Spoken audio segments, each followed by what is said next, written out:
7 సంవత్సరాల శిరం పడ్డది శిరం దొరకలే పనుడికి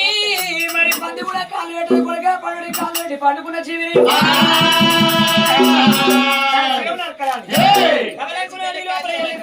పనుడికి కాలు పెట్టుకొని గజేంద్రుడు వండుకున్నాడు వెళ్ళిపోయి గజేంద్రుడు శిరము పోసినారు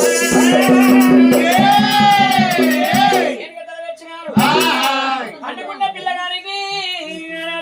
దేవతంగయ్యా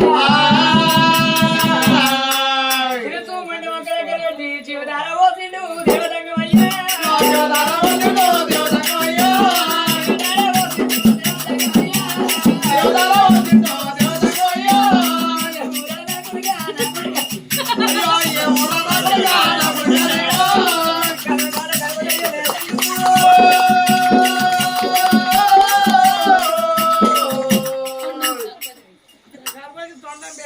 దాదా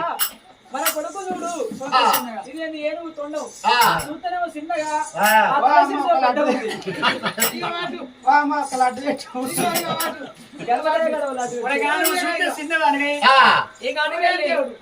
చిన్నది శరీరానికి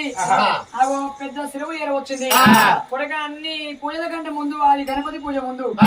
కొడగా ఇటువంటి సృష్టి ఉన్నన్ని రోజుల ముందుగా నీ పూజ తర్వాత ఏ భగవంతుడి సేవనైనా గణపయ్య నాకు ఇటువంటి వల్ల ఈ సత్యకాలంలో నీ శిరవు వెళ్ళిపోయి నీళ్ళలో పడ్డందుకు భూలోక నగరం లోపల ఆయన ఆడాది కోసం నవరాత్రులు అంట నవరాత్రుల్లో పూజ చేసి నీళ్ళలో నిమజ్జనం చేస్తారురా